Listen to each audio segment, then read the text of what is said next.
यह कहानी है मोतीलाल जी की, जिनकी आज की उम्र करीब 63 साल के आसपास है। यह 80 की शतक की बात है। मैं उत्तर प्रदेश के एक छोटे से गांव में रहता हूँ। मेरे घर में पिताजी, माँ, बड़े भैया और उनकी पत्नी यानी मेरी भाभी रहती थी। हमारा मुख्य व्यवसाय खेती था। इस कारण पिताजी ज़्यादातर खेत में ही अपना समय व्यतीत करते थे। मेरे बड़े भैया की नौकरी पुलिस में थी। इस वजह से वे बहुत कम दिनों के लिए घर पे आ पाते थे। हमारा घर गांव के शुरुआत में ही पड़ता था, या ऐसा बोल सकते हैं कि गांव से बाहर था। इस वजह से मैं रात्रि समय घर पे और पिताजी खेत में सोते थे। हमारे घर के बाहर जलास माटी का दलान बना था, जिसमें हमारी भैंस और बैल बंधे रहते थे। उस समय गाय गरू की चोरियां बहुत ज़्यादा होती थी।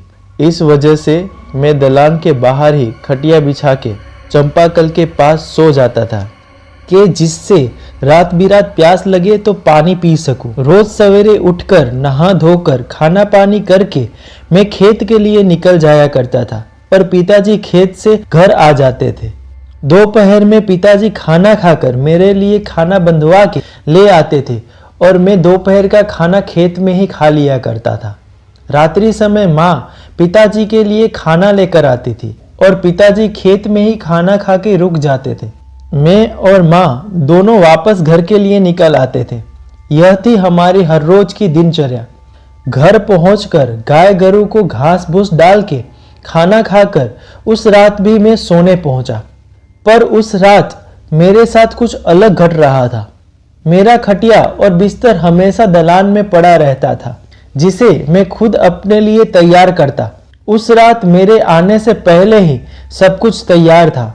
मेरा खटिया चंपाकल के पास में था और उस पे बिस्तर बिछाया हुआ था। मुझे लगा शायद मेरी भाभी ने बिस्तर लगाया होगा और यह सोच के मैं सो गया। खेत में पूरे दिन काम करने के कारण नींद ऐसी आई जैसे गेंद की गोलियां खाई हो।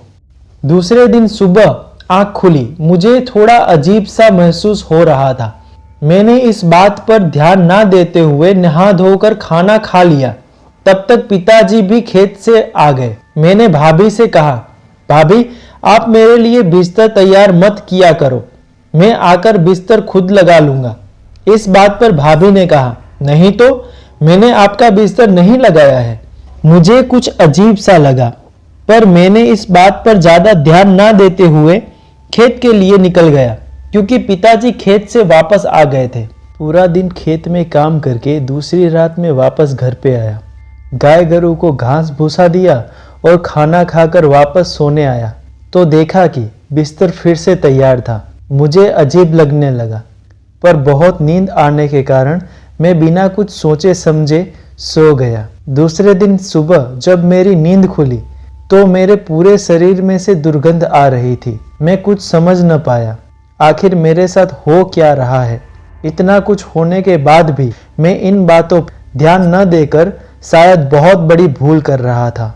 उस दिन बिना कुछ किसी से बोले मैं खेत के लिए निकल गया। मेरे शरीर से अभी भी बदबू आ रही थी। खेत में इतना काम था कि कुछ भी सोचने समझने की फुर्सत ही नहीं थी।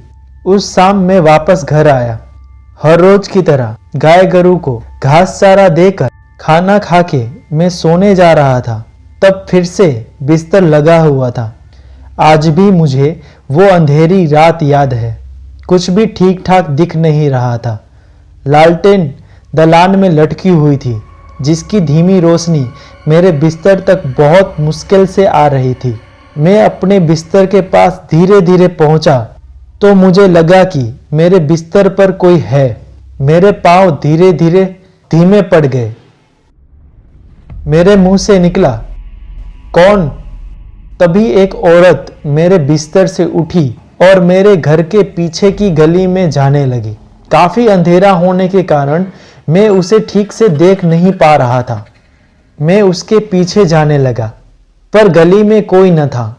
मैंने वापस आकर लालटेन लिया और उसे देखने के लिए वापस गली में गया। गली दूसरे तरफ से बंद थी और वहां एक बेर का पुराना पेड़ था जो हवा के कारण हिल रहा था। उसके सिवा वहां कोई नहीं था। मैं वापस अपने बिस्तर के पास आया तो कुछ अलग ही बदबू आ रही थी। उस रात में इतना ज्यादा डर गया कि दलान में ना रुक के घर के बरंडे में सो गया। दूसरे दिन सुबह मेरी नींद न खुलने के कारण माँ मुझे उठाने आई तो देखा कि मुझे बुखार था। मैंने माँ से मेरे साथ घटी हुई पूरी घटना बताई। मेरे चाचा ओझा थे जो पास में ही रहते थे। माँ मुझे उनके पास ले गई। चाचा ने मुझे देखते ही बोला कि इसका जगह बदलो। माँ ने कहा जगह? चाचा ने कहा हाँ जगह, जहाँ ये सोता है वहाँ इसकी जगह पे भैया को भेजो और इसे खेत में। माँ ने पूछा आखिर इसके साथ ऐसा क्या हो रहा है और इसकी जगह वो जाएंगे तो उन्हें कुछ नुकसान तो नहीं होगा? इस पे चाचा ने कहा ऐसा कुछ नहीं होगा, मैं जो कह रहा हूं बस इतना करो, कुछ नहीं होगा। तब तक पिताजी खेत से आ गए। माँ ने पिताजी को बात बताई और उस दिन से करीब 1 महीने तक पिताजी घर पे और मैं खेत में सोने लगा। पर पिताजी के साथ ऐसा कुछ भी न हुआ जो मेरे साथ हुआ था। मुझ में बचपन से ही हिम्मत बहुत है, इसलिए मैंने पिताजी को अब खेत में सोने के लिए और खुद को घर पे रात बिताने के लिए कहा तो पिताजी ने साफ मना कर दिया। पर मेरे बहुत समझाने पर वो मान गए। उस हादसे के 1 महीने बीतने के बाद मैं फिर से उसी जगह सोने लगा। पर उस दिन के बाद मेरे साथ ऐसा कुछ भी न हुआ, कुछ भी नहीं। चाचा ने उस बेर के पेड़ को कटवा के उस जगह पे साफ सफाई और हर रोज शाम दिया बत्ती बताने को कहा। पर मेरे पूछने के बावजूद भी वो क्या थी उसके बारे में ना कहा। इस दुनिया में ऐसा बहुत कुछ है जो हम कभी समझ ही नहीं पाएंगे, लेकिन हमारे साथ कई बार यह घटित हो जाता है। इससे बाहर आना ईश्वर के हाथ में है। हम इसमें अपना तर्क नहीं लगा सकते।